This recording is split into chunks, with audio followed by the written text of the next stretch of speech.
afternoon, everybody. It is Dr. K here from the Eye Institute. I am here with one of our optometrists, Dr. Sherber, and today I thought we would talk about keratoconus because, this week, or this month rather, was World Keratoconus Day. And Scott and I share a lot of keratoconus patients, and that condition, really, its treatment has evolved substantially over, I would say, the last 5 years or so, in terms of, what the options are for the patients, how early we intervene, that sort of thing. And so Scott had mentioned that would be a good topic, and I kind of agree with World Keratoconus Day.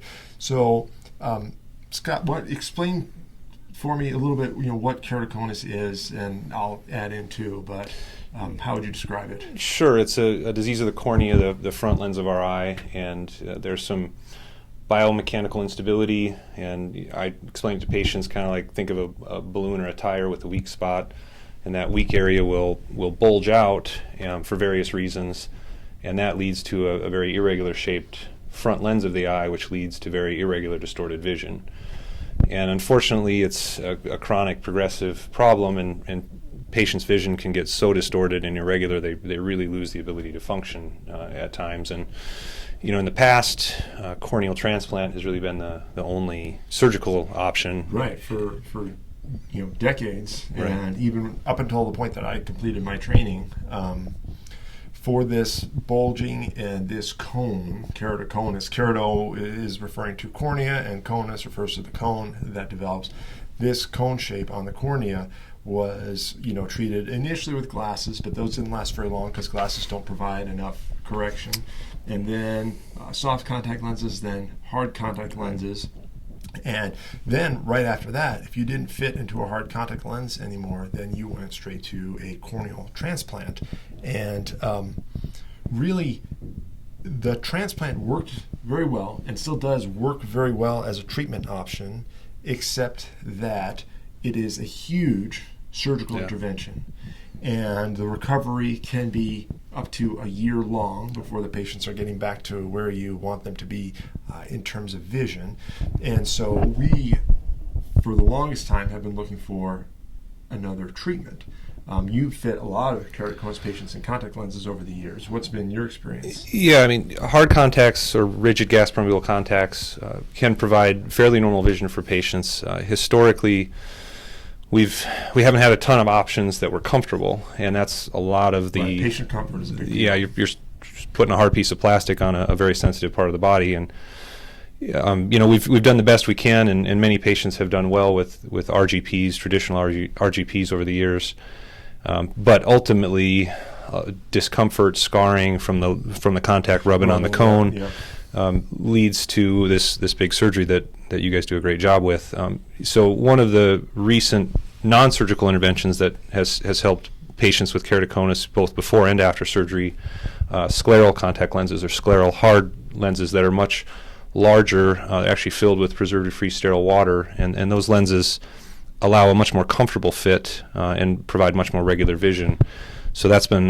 so scleral contacts have come along and made contact lens fitting for these patients a more comfortable option, and allowed them maybe to stay in contacts longer and help them after surgeries, various surgeries, to restore vision back to normal. The condition in and of itself is very frustrating because there's nothing you could do really to stop this progression. I mentioned in the post I did, eye rubbing is a big contributor to the worsening of keratoconus. But fortunately, recently, in the past, let's say 5 years or so, the treatment that has developed is called corneal crosslinking. Now, they've been doing this in Europe for decades, literally, but just recently approved in the United States to treat keratoconus. And the treatment is kind of as follows.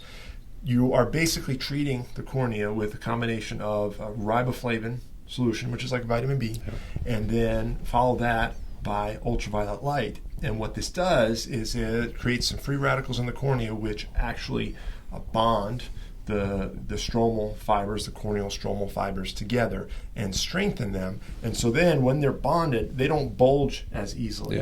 Okay? And so if keratoconus has been developing in patients, it will stop the further development of the cone.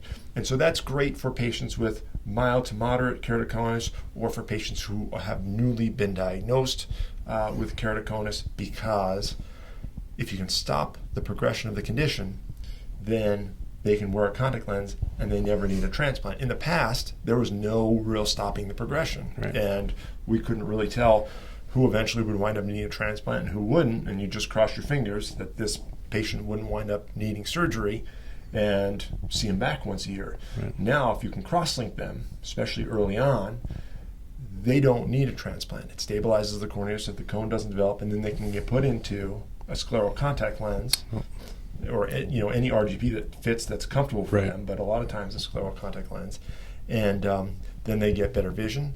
And this procedure seems to have a ton of longevity in terms of 10 years down the road, the patients are still doing well. And so that's really an important paradigm shift in how we treat the condition, and it's the reason why probably RGP fitting has evolved. Sure. To There's kind of been a different lenses. correlative development of those two technologies, both the cross-linking and scleral technology, kind of at the same time. Right. So the patient we just mutually shared was a great example where, younger gentleman that had fairly rapidly changing vision, ended up getting cross-linking on one eye and then fit into scleral contacts on both eyes, and had really lost a lot of ability to function day to day and do the things that he wanted to do to both work and enjoy life. And here you're able to do cross-linking and prevent him hopefully from having to have this big surgery, and we're able to fit him in contacts to restore his visual function. So those two things in combination are really a huge change. Yeah. And there was one patient not too long ago too, I know you'll remember, who one eye we had to do a transplant because it was so far along, required a transplant, and is now wearing, I think, still a soft, maybe a hard lens. No, I think he's in a soft contacts, but I think he also had intacts as well. The other eye though had cross-linking, so one eye had a transplant for sure, but then the other eye had cross-linking and intacts, which is another treatment that now, when you combine it with cross-linking, can further shape the eye to get better vision. And so wears a soft contact lens in that eye too. And so he's had both treatments, and I know that both eyes are seeing really well. And the bottom line is he's much more functional now because he can see better both with his contacts and without his contacts. And he's on minimal drops and only really required surgery in one eye. The hurdle of surgery is it's an organ transplant, and so you're on rejection medication, drops, but still medication, indefinitely. Yeah. And, a cornea transplant might last 10, 20, 30 years. It's hard to predict, but then he's a younger patient. Yeah. So what do you do when they're 65? Well, you might need another corneal transplant. Now, the treatment might be different then, but when you sign up for one corneal transplant, you don't want to know that you're signing up for another one 30 years down the line. And so if we can avoid that, which we can now with cross-linking, I think it's great. And the cross-linking patients, I know you've seen them just like I have, they do really fantastically well. Yeah, I mean, the recovery is, first couple of days is a little rough, but overall it's a huge improvement or advantage over having to go through a full thickness transplant. So.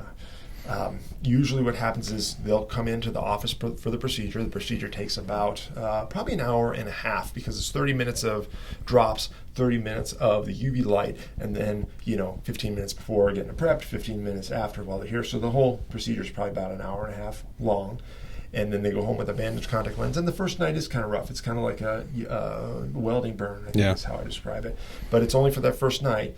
And then after the first night and the next day, they're much more comfortable and they're on their way to recovery. And then by about a week, they have significant vision return to baseline. Yeah. And then after that, cross-linking doesn't prevent or make things better. I shouldn't say their vision doesn't spontaneously recover like they never had keratoconus, but it prevents it from getting worse, and that is the key, stopping the progression of the disease, especially in kids. And so we're seeing kids as young as 12, 13, 14 that we are considering doing this on. Yeah, I think almost to a degree the younger the better, as long as they understand and the parents understand. The sooner you can halt the progression of the disease, the better. And the sooner we can get them seeing in a contact lens, the better they're going to do in school and just progress through life. So, yeah, I think that's a big factor. How well they do in school, how motivated they are in school. A lot of kids is based on vision, whether they need glasses or they have an eye condition. It's all related. Yeah, brings up another kid that we had worked with a while back now, but a younger gentleman that had pretty bad, rapidly advancing keratoconus in both eyes, and kind of the same Kind of story. depressed. Yeah, Depressed from his vision. Mom and Dad really lighted up at the one of the contact lens follow-ups, Right, just how well he was exactly. doing and how much he opened up just Right. in his general personality. Exactly, yeah. So you don't even think about that aspect of it. But, Can't be understated how important it is. Can't be understated. Right. That's right. Especially kids today. You know, there's so much going on with social media and depression and bullying. If you can't see, it's that much worse. Yeah, yeah. Anyway, well, so that's a recap of keratoconus and crosslinking. Scott, thanks for being here to talk about that with us. Yeah. And if anybody has any questions, just post them in the comments. We'll try and answer those as best we can. Otherwise, hope you guys are having a great day, and we'll see you next time. Bye now.